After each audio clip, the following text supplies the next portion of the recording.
Europa छोटा चांद, बड़ी उम्मीदें। यूरोपा, जो कि बृहस्पति ग्रह का एक चांद है, एक बहुत ही दिलचस्प दुनिया है। हमारे चांद से भी छोटा, ये अपने बर्फीले सतह के नीचे एक रात छुपाए हुए है, एक विशाल नमकीन सागर। ऐसा माना जाता है कि इस सागर में धरती के सभी सागरों के पानी से भी ज्यादा पानी है। वैज्ञानिकों का मानना है कि यूरोपा के सागर में जीवन हो सकता है। हमारे सौर मंडल में कहीं और जीवन खोजने की संभावना रोमांचक है। यूरोपा का सागर अंतरिक्ष से आने वाली हानिकारक किरणों से अपने बर्फीले खोल द्वारा सुरक्षित है। यह सुरक्षा पानी की उपस्थिति के साथ यूरोपा को अलौकिक जीवन की मेजबानी के लिए एक प्रमुख उम्मीदवार बनाती है। धरती से परे जीवन की खोज विज्ञान के सबसे बुनियादी सवालों में से एक है। अगर हमें यूरोपा पर जीवन का प्रमाण मिलता है, तो यह ब्रह्मांड में हमारे स्थान के बारे में हमारी समझ में क्रांति ला देगा।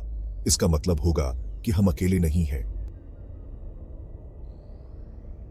यूरोपा ही क्यों? धरती से परे जीवन की तलाश। यूरोपा खास है क्योंकि इसमें जीवन के लिए महत्वपूर्ण तत्व मौजूद है: पानी, रसायन और ऊर्जा।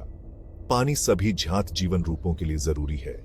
ऐसा माना जाता है कि यूरोपा का सागर नमकीन है, जो एक और अच्छा संकेत है। रसायन विज्ञान भी महत्वपूर्ण है। जीवन के लिए कार्बन, हाइड्रोजन, ऑक्सीजन और नाइट्रोजन जैसे बिल्डिंग ब्लॉक्स की जरूरत होती है। माना जाता है कि ये तत्व यूरोपा के सागर में मौजूद है, इसके चट्टानी कोर के साथ परस्पर क्रिया के कारण। अंत में जीवन के लिए ऊर्जा की जरूरत होती है। पृथ्वी पर सूर्य का प्रकाश अधिकांश जीवन रूपों के लिए ऊर्जा प्रदान करता है। हालांकि यूरोपा का सागर अंधेरे में डूबा हुआ है, लेकिन ऊर्जा के और भी स्रोत हैं। यूरोपा के रहस्यों से पर्दा उठाना क्लिपर का मिशन। नासा का यूरोपा क्लिपर मिशन यह पता लगाने का लक्ष्य रखता है कि क्या यूरोपा जीवन का समर्थन कर सकता है। अंतरिक्ष यान बृहस्पति की परिक्रमा करेगा और यूरोपा के करीब से उड़ान भरेगा।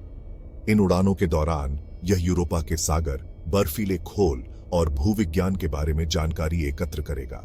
क्लिपर यूरोपा पर नहीं उतरेगा। इसके बजाय यह दूर से चांद का अध्ययन करने के लिए कई आधुनिक उपकरणों का उपयोग करेगा।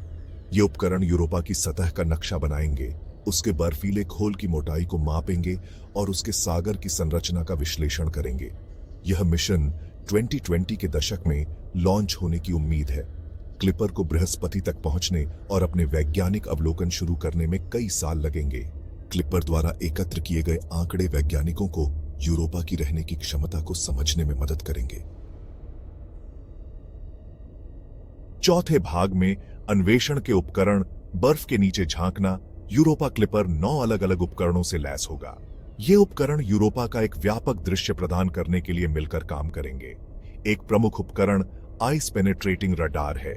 यह रडार यूरोपा के बर्फीले खोल के माध्यम से रेडियो तरंगें भेजेगा। गूंज का विश्लेषण करके वैज्ञानिक बर्फ की मोटाई और संरचना का नक्शा बनाने में सक्षम होंगे। एक अन्य महत्वपूर्ण उपकरण मैग्नेटोमीटर है।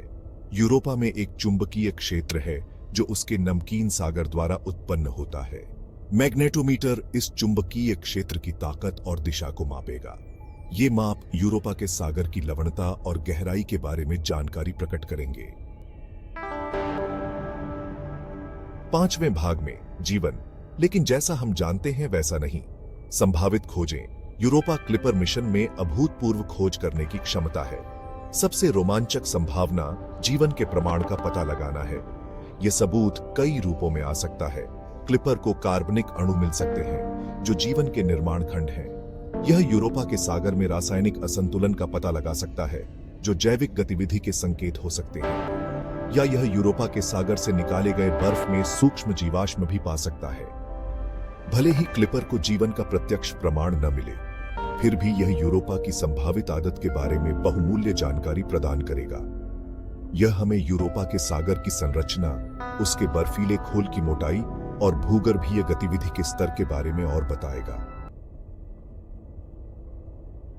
6ठे भाग में अन्वेषण का एक नया युग, यूरोपा से परे भविष्य। यूरोपा क्लिपर मिशन इस पेचीदा चांद की हमारी खोज की शुरुआत है। भविष्य के मिशनों में लैंडर या यहां तक कि रोवर भी शामिल हो सकते हैं जो सीधे यूरोपा की सतह और सागर का अध्ययन कर सकें। ये मिशन अविश्वसनीय रूप से चुनौतीपूर्ण होंगे। यूरोपा की बर्फीली सतह पर उतरना मुश्किल होगा और मीलों बर्फ के नीचे दबे उसके सागर की खोज करना और भी कठिन होगा। लेकिन वैज्ञानिक पुरस्कार बहुत बड़े होंगे। यूरोपा की खोज ब्रह्मांड में जीवन की उत्पत्ति और व्यापकता को समझने की एक बड़ी खोज का हिस्सा है। यूरोपा जैसी दुनिया का अध्ययन करके हम जीवन के उत्पन्न होने और विकसित होने के लिए आवश्यक परिस्थितियों के बारे में अधिक जान सकते हैं और हम अंतिम प्रश्न का उत्तर देने के करीब पहुंच सकते हैं, क्या हम अकेले हैं?